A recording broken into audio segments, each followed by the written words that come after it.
देखिए, बिल्डर को अरेस्ट कर लिया गया है, ठीक है। लेकिन सवाल ये है कि सरकार क्या कर रही है वहाँ पे।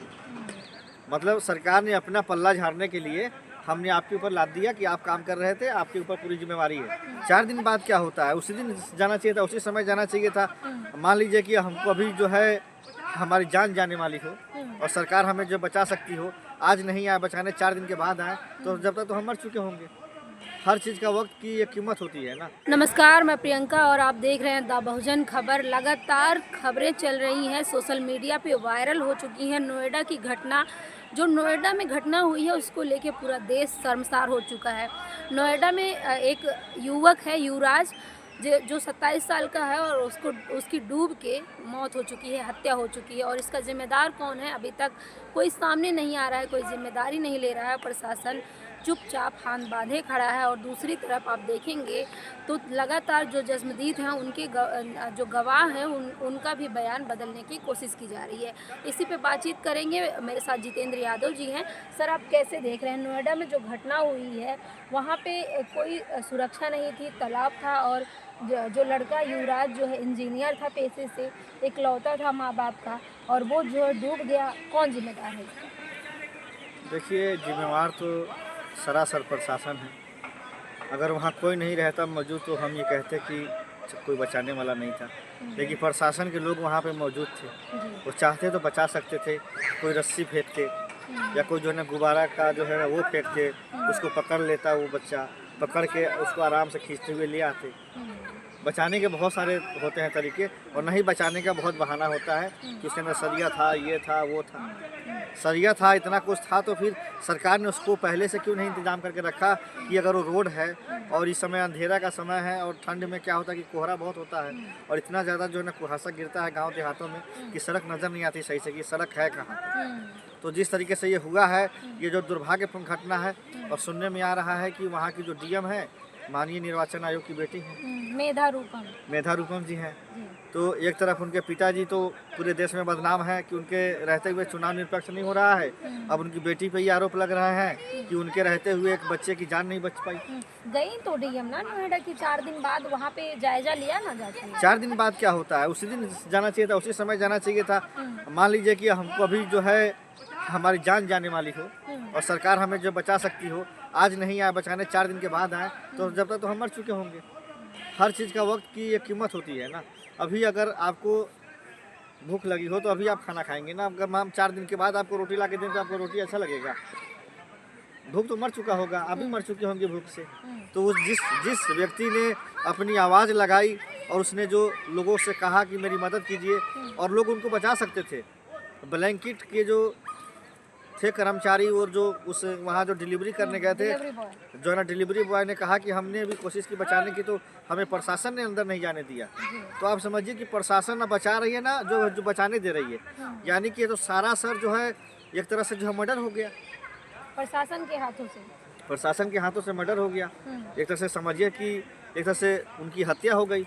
इसका जो है जिम्मेवार प्रशासन है, उसके ऊपर FIR होना चाहिए, उसको जेल में जाना चाहिए। कि जो बिल्डर था वहाँ का, वहाँ पे कॉन्ट्रैक्ट काम चल रहा था, तो बिल्डर को तो अरेस्ट कर लिया गया है। देखिए, बिल्डर को अरेस्ट कर लिया गया है, ठीक है। लेकिन सवाल यह है कि सरकार क्या कर रही है वहाँ पे। मतलब सरकार ने अपना पल्ला झाड़ने के लिए हमने आपके ऊपर लाद दिया कि आप काम कर रहे थे, आपके ऊपर पूरी जिम्मेवारी है। रोड जो है ये जा रहा है, तो रोड की जिम्मेवारी आसपास में कुछ भी होती है उसकी सरकार की होती है। क्योंकि रोड जो होता है, अगर मान लीजिए 20 फीट का रोड है तो 20 फीट के आगे इधर 10 फीट और 10 फीट इधर, वो भी जो है ना सरकार का ही ज़मीन होता है। कि उसमें से माटी काट करके अगर रोड ढह जाए तो उस माटी को ऊपर ला दिया जाए। तो ये सरासर जो जिम्मेवारी थी वो सरकार की थी। सरकार ने खुद को बचने के लिए बिल्डर मिल गया, बिल्डर को फंसा दिया। क्योंकि ये बात आई थी जो है ना डीएम पे, SP भी आती, तो डीएम SP अपनी जान बचाने के लिए बिल्डर से कहा कि भाई 6 महीने तू जेल में रह ले, 6 महीने के बाद हम केस हल्का बना देंगे और तुझे हम बेल करवा देंगे। अभी मामला गर्म है, इसीलिए तू जेल चला जा। और सर, इस सब में पिता पुत्र की क्या गलती थी? युवराज मेहता की क्या गलती थी? युवराज के पापा की क्या गलती थी?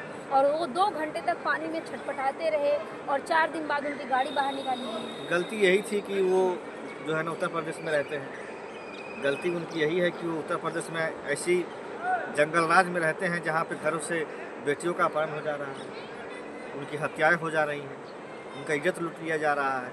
दिन दहाड़े हत्या हो रही है और अपराधी खुलेआम पिस्टल लहरा रहे हैं। तो समझिए कि दिल्ली से जो है ना सटा हुआ है नोएडा, कोई ज़्यादा दूर नहीं जी। है। समझिए कि एनसीआर में आता है। जी। कुछ समय के बाद दिल्ली की गवर्नमेंट दिल्ली को अगर जो है ना बड़ा करेगी तो नोएडा भी आ जाएगा दिल्ली के अंदर। आप समझिए कि आने वाले जो है ना समय में वो भी दिल्ली का हिस्सा है। जब राजधानी में इस तरीके से हो रहे हैं नोएडा, दिल्ली, एनसीआर में, तो आप समझिए कि आम आदमी कहाँ सुरक्षित है।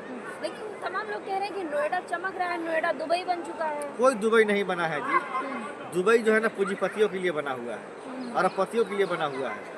अरे पूंजीपति तो जंगल में भी जाएंगे तो मंगल करेंगे, उनके पास पैसा है, धन है, बल है, संसाधन है।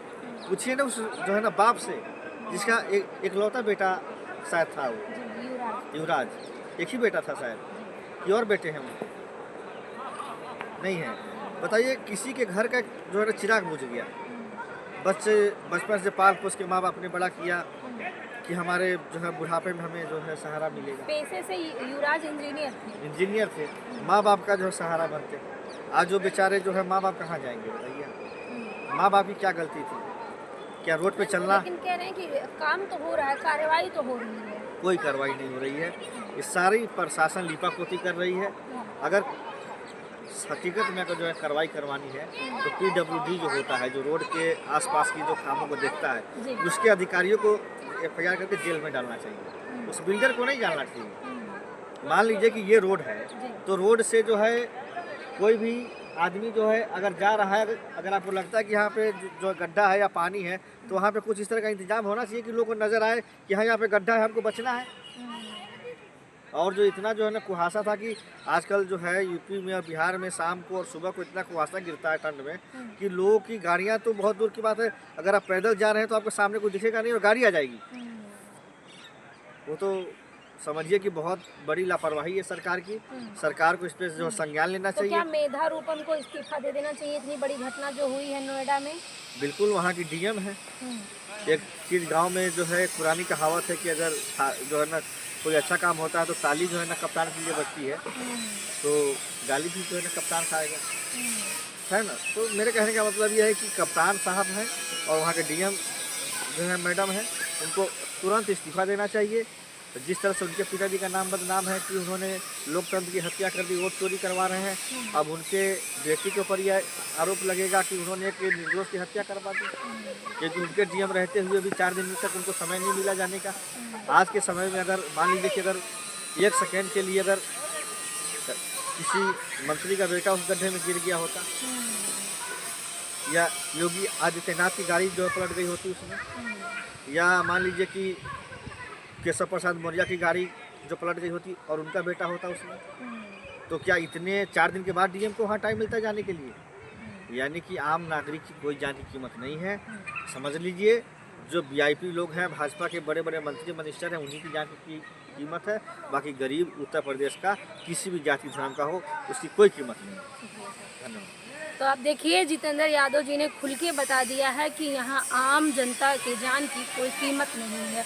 और वहीं दूसरी तरफ बड़ा सवाल खड़ा कर दिए हैं कि क्या कोई मंत्री संतरी का बेटा होता या मंत्री जी खुद होते तो क्या 4-4 दिन लग जाता DM को वहाँ पहुँचने में?